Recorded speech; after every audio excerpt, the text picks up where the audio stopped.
Hi guys, what's up? It's Kaylin here, and today I'm going to teach you guys how to analyze candlesticks and what they mean, everything you need to learn about candlesticks. So, alright, let's get into the number one rule. Each candlestick represents a time frame. So if you're on a 1 minute time frame, each candlestick is going to represent 1 minute. 30 minutes, a 30-minute candlestick. 1 day, 1 day candlestick. So the whole entire candlestick represents price action throughout that day, 30 minutes, 5 minutes, 1 minute, whatever it is. Now there's two parts to a candlestick, the wick and the body. Okay, now that we got the wick and the body done, the main difference between candlesticks are going to be green or red. If a candlestick is green, it means it closes higher than what it opened at. And if a candlestick is red, vice versa, it closes lower than what it opens at. So let me explain to you guys because it looks a little bit crazy.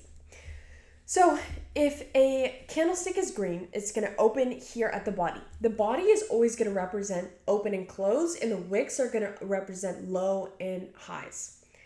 So, and same with a red candlestick. A high is still going to be at the top wick, and then a low is going to be at the bottom wick. But the difference is just the bodies. So if we're looking at a green candlestick, the bottom of the body is where it opens. The top of the body is where it closed at. The wick is the highest point that it went to in that duration of time, and the bottom wick is how low it went within that duration of time.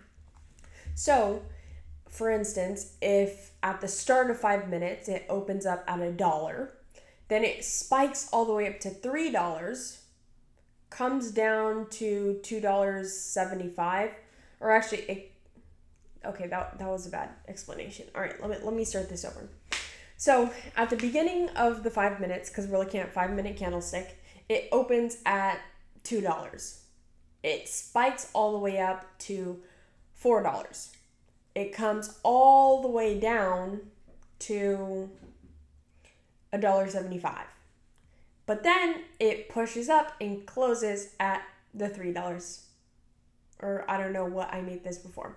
But basically what I'm trying to say, at the beginning of the 5 minutes, because we're looking at 5-minute candlestick, for example, it's going to open here. Here's the lowest that it went to. Here's the highest that it went to. But at the end of the 5 minutes, this is the price that it closes at. Now, if we're looking at a red candlestick, remember the body is going to be open and close, but it's going to be opposite. So the open was at the top and the close is going to be at the bottom.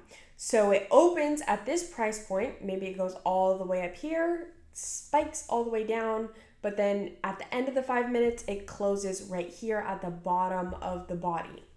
Now, let's look at that in real time, like with an example.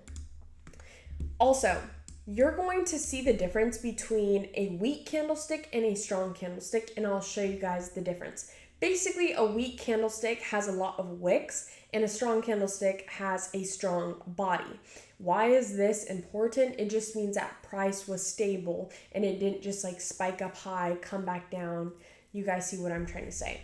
So if we look at one on Microsoft, I'm going to try to make it really big so that it's easy to see. All right, we're looking at this really big candlestick, the really big red one. So it's going to open up here at 554. There's a little tiny wick. Honestly, if you guys are looking on TradingView and just, drag your cursor over to the candlestick, it's going to tell you everything at the top right there. So if we're looking at the candlestick, it says the open was 554, which the open is the top of the candlestick since it's red. The close, which is the bottom of the body, is at 532. The wick, the low, goes all the way down to 531, and the top wick goes all the way up to 554.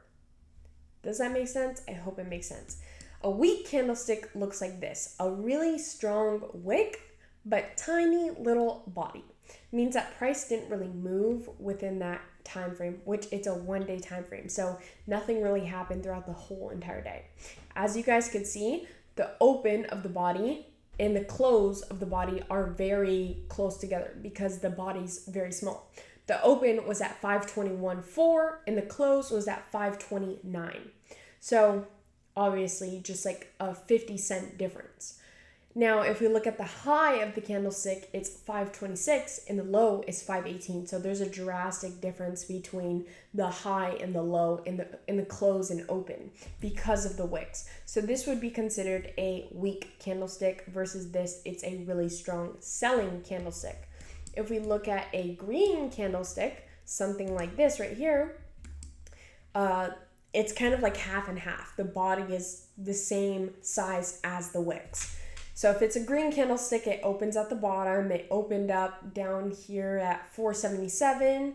It goes all the way to the top of 486, but it also goes all the way down to 471. So the difference is 471 up to the high of 486. Wow, that's like a $15 move. But what does price actually close at? 485.